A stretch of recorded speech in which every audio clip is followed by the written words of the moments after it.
let's talk Jacksonville Jaguars. We just came back from a commercial break. How about that? I always have my fun because all throughout the years in the NFL Network and the draft coverage, well, the Jaguars are on the clock. Let's take a break. And then I would look at my Twitter feed. They are pissed off in Duval about that. Plus 9 wins, the largest year-over-year win increase in franchise history. Trevor Lawrence just set the record for most touchdowns accounted for in the history of the Jacksonville Jaguars, 38 of them, 2 or more offensive touchdowns in 8 straight games. The only players to have 2 or more offensive touchdowns in every game of a single season 8-plus game win streak since 2017 are Trevor Lawrence and Lamar Jackson in his 2019 MVP season. And in terms of winning 13 times as a first-time head coach, only 6 have done that in their first season. Third to do so at 40 years old or younger, joining Kevin O'Connell and Matt LaFleur, is the man who's taking the Jacksonville Jaguars to the playoffs with a 13-win season as the AFC South champion, the only team with more as an AFC South champion. Peyton Manning's Colts, 14-2, and Tom Coughlin's Jaguars back in the day with 14 wins. Ladies and gentlemen, Liam Coen here on the Rich Eisen Show. How are you?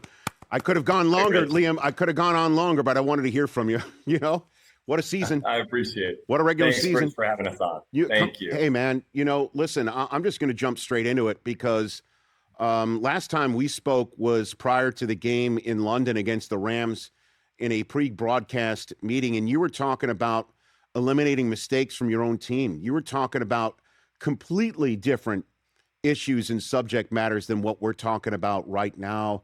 Where do you pinpoint a turnaround moment? Is there one for you? Yeah, I think you can point to a few of those. Obviously, a difficult game in London, playing against your former boss and a great team with the Rams. It's not how you wanted to end that game, but it allows you to look inward when you go through tough times and you have bad games or bad weeks. It allows you to look inward and try to figure out what the results are going to end up being and what those solutions are. And so. And then you go to Houston, right? And you're up 20 in the fourth quarter with a chance to kind of put them away in a lot of ways. And we didn't get it done. So anytime you go through difficult times, just like life, it allows you to look inward and have some honest conversations with yourself, with the staff, with the players, and try to figure out what's going to be the solution. And credit this group for doing that, for looking inward and trying to take those solutions and bringing them to the forefront and executing those on Sundays. But was there a moment in a game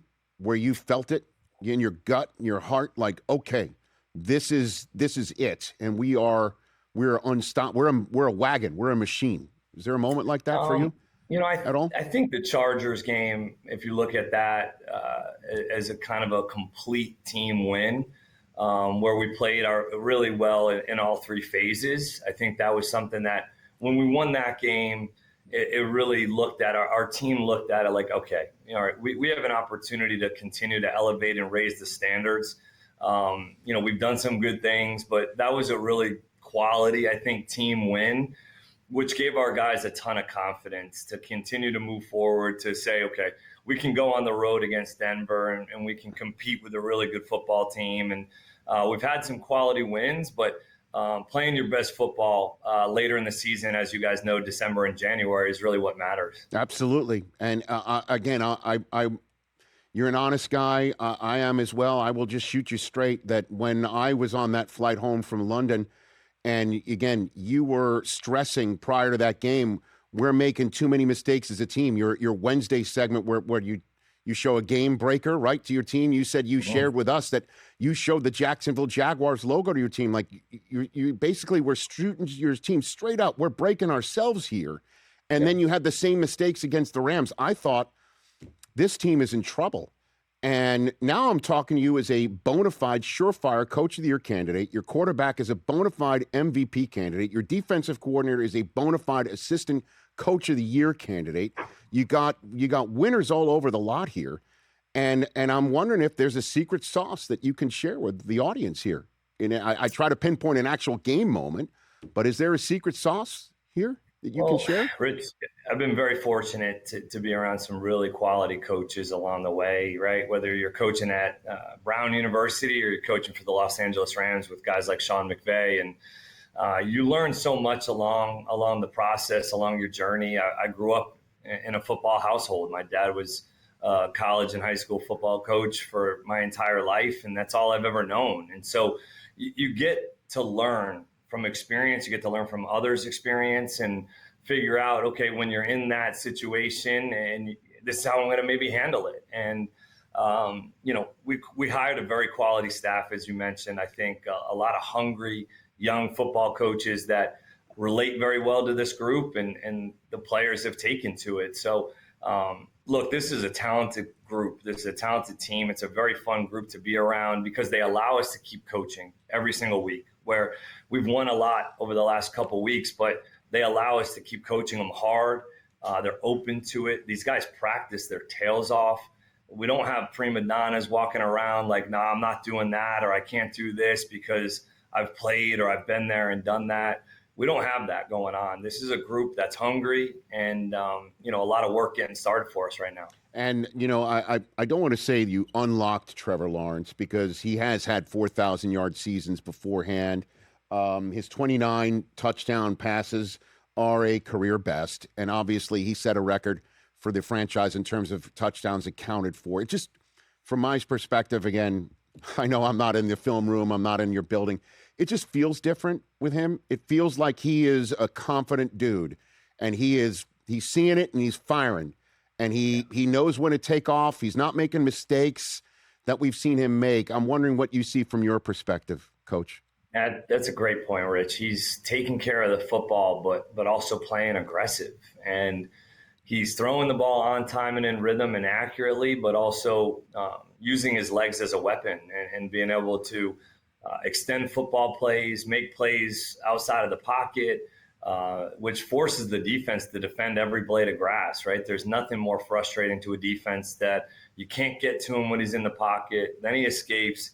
He's a threat to run, but also keeps his eyes down the field and makes throws. And he's executing third downs in red zone at a high level. And throughout the whole season, he's honestly done a great job, I think, in 2-minute situations, whether it's end of half or end of game. And, these quarterbacks are judged by those moments, right? By 2-minute, by third downs, by red zone. And ultimately, does your team win? Do you elevate the team and the players around you to lead? And that's what he's done. He has complete ownership of the offense right now. He's making audibles, checks, cans, alerts.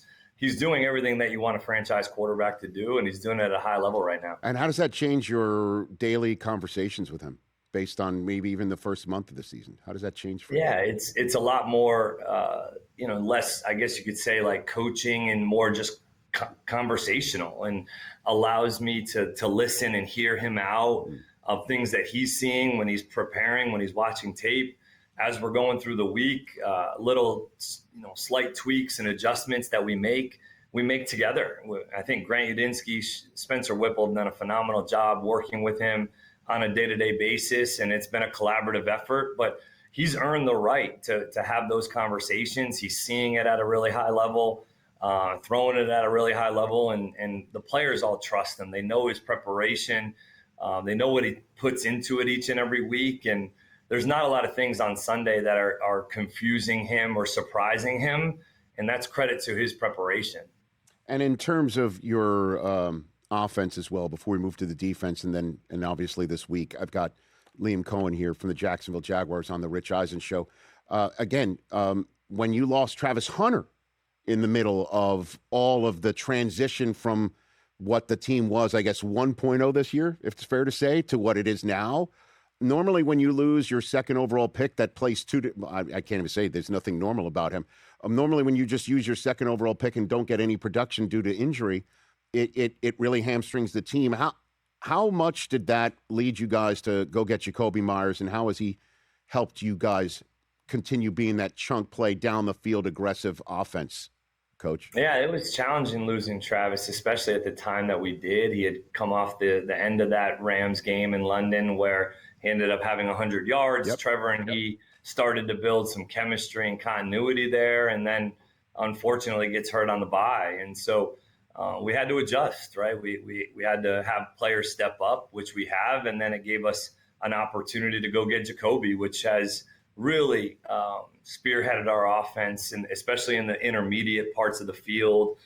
He's tough, physical, smart football player that Trevor trusts. I mean, there was an immediate connection between those guys when he came, getting ready for that Houston week. We end up losing that game to Houston, but you just felt a little bit of a chemistry that was going to build. And what Jacobi's done in the middle of the field in some of those tough areas has allowed Parker Washington, Brian Thomas Jr., Brenton Strange to go be themselves and to do what they do really well and attack the areas of the field that they are comfortable and have success doing so. So it's allowed our offense to kind of unlock in some ways, especially in the intermediate middle of the field. And he blocks his tail off. Jacobi's a pro's pro. And now let's talk your defense. And I guess turn it to this upcoming week. You got the league's leading rusher of 2025, James Cook, coming in your house, but you do have a defense that's only the third team since 2000 and not allowed an opposing rusher to hit 75 yards in a game. The Jacksonville defense under Anthony Campanelli is 85.6 yards per game. That's the NFL's best in rush defense. What has this coach done on that side of the ball and getting you ready for a game like this weekend, Coach? Yeah, Campy deserves a lot of credit, and with the defensive staff. I've known Anthony for a long time. I was at Maine and he was at Boston College, and I was watching him coach. And I'm like, if I ever get an opportunity to hire somebody, I want to hire him. And that has been so much fun to work with him, to see his personality show in this defense and the way that they play, their effort, the physicality, the toughness. The pillars of our defense are stopping the run and taking the football away. And we've done it at a high level. These guys have bought into it. These guys detail and coach the heck out of run fits, gap integrity, physicality, strain, and also ball disruption. And it's what they've done at a high level. To not allow a 75-yard rusher is pretty impressive. I mean, to play Jonathan Taylor twice, Christian McCaffrey, some of those really darn good players in this league. And look, it's a group effort. Campy's a huge part of it. And we've got players buying in and doing their jobs at a high level. It's been really fun to watch, and it's a huge reason why we've had success this year. Yeah, and then obviously Josh Allen's coming in your house, Coach. The challenge that represents first blush is what?